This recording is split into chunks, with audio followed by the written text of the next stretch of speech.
Թեհրանի դեմ Վաշինգտոնի հռետորաբանությունն ավելի ռազմատենչ է դառնում։ Սպիտակ տնից ամերիկացիներին հղած ուղերձում Միացյալ Նահանգների նախագահն այդպես էլ չի հստակեցրել, ի վերջո երբ է ավարտվելու Իրանի դեմ պատերազմը։ Փոխարենը սպառնացել է ուժգին հարվածներ հասցնել առաջիկա 2-3 շաբաթում։ Փաստացի մենք արել ենք շատ ավելին, քան ես կարծում էի։ Էպիկական ցասում օպերացիայից առաջ ես հստակեցրել եմ, որ կշարունակենք այնքան, մինչև հասնենք մեր բոլոր նպատակներին։ Շատ շուտով դա ամբողջովին իրականություն կդառնա։ Մենք պատրաստվում ենք կատաղի հարվածներ հասցնել 2-3 շաբաթում։ Նրանք կքշվեն քարե դար, որտեղ նրանց տեղն է։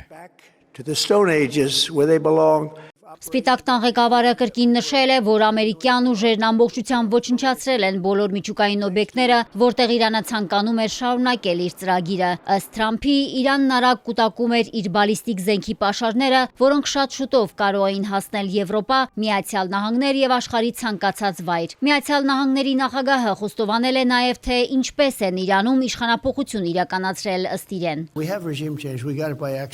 Մենք ռեժիմի փոփոխություն իրականացրեցինք, դա լրիվ պատահական ստացվեց, քանի որ այդ միտքն ինձ երբեք դուր չի եկել։ Գիտեք, ռեժիմի փոփոխությունը շատ բարդ նպատակ է, որպեսզի այն ցանկությունների ցուցակում ընդգրկես։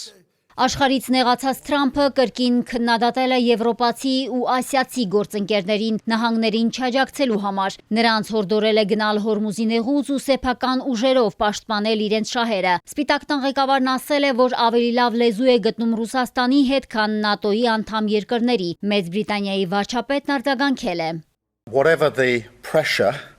Ինչ ճնշում էլ գործադրվի ինձ վրա կամ մյուսների, ինչ աղմուկ էլ բարձրացվի այս հարցի շուրջ, ես առաջնորդվելու եմ Մեծ Բրիտանիայի ազգային շահերով։ Այս պատերազմը մերը չէ, եւ մենք չենք պատրաստվում ներգրավել դրանում։ Սա Իրանի սպառնալիքը չեզոքացնելու եւ հարցը վերջնականապես լուծելու վերջին լավագույն հնարավորությունն է, խոստովանել է նահանգների պետքարտուղարը։ Այս գործողության նպատակն է ոչնչացնել նրանց հրթիռները եւ անօդաչու թռչող սարքերի ծրագիրը, որպեսզի նրանք չկարողանան թաքնվել դրանց հետևում, եւ վերջապես լրջորեն խոսեն աշխարհի հետ երբեք միջուկային զենք չունենալու մասին։ Ամերիկացիներին ուղերձով դիմել է նաև Իրանի նախագահը, կոչ անելով վերանայել իրանական քաղաքականության վերաբերյալ ձևավորված կարծրատիպերը։ Մասուդ Փեզեշքյանը հայտարարել է, որ իր ժամանակակից պատմության մեջ Իրանը երբեք չի ընտրել գաղութատիրության կամ գերիշխանության ուղին եւ երբեք պատերազմներ չի սկսել։ Իրանը պատերազմ չի սկսում, սակայն պատրաստ է ընդունել մարտահրավերը։ Իրանի ռազմական վերնախավը վստահեցնում է, պատրաստ են ռազմական գործողությունները շարունակել մինչև Միացյալ Նահանգների ու Իսրայելի կապիտուլյացիան։ Հույս մի ունեցեք, որ ոչնչացրել եք ռազմավարական հրթիռների հեռահար հարվածային եւ ճշգրիտ անօդաչու թռչող սարքերի, ժամանակակից հոբ համակարգերի, էլեկտրոնային պատերազմի համակարգերի եւ մեր հատուկ տեխնիկայի արտադրական կենտրոնները։ Նման պատկերացմամբ դուք միայն ավելի կընկղմվեք այն ճահճի մեջ, որում հայտնվել եք։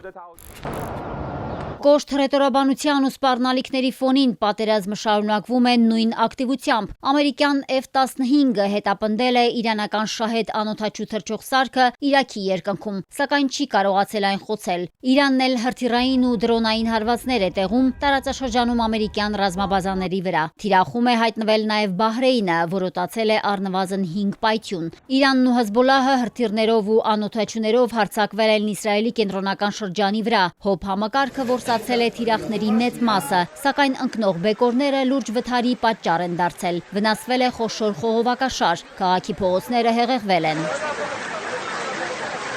Միաժամանակ օդային հարվածների տարափը չի նվազում նաև Իրանի գլխին։ Ամերիկա-իսրայելական օդուժը կրկին թիրախավորել է Սպահան քաղաքը։ Ռմբակոծությունների հետևանքով զգալի վնասվել է մետալուրգիական գործարանը։ Հարձակման է ենթարկվել նաև Իրանի ցամաքային զորքերի հրետանային զինամթերքի պահեստը։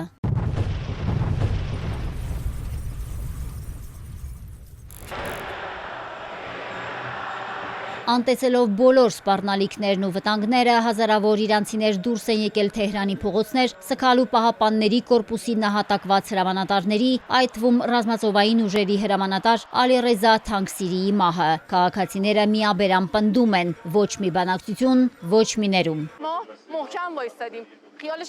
Մենք պետք է ամուր լինենք։ Բոլոր ղեկավարները պետք է վստահ լինեն իրենց ժողովրդի միասնության վրա։ Մենք պետք է շարունակենք կռիվն ու այն ավարտին հասցնենք։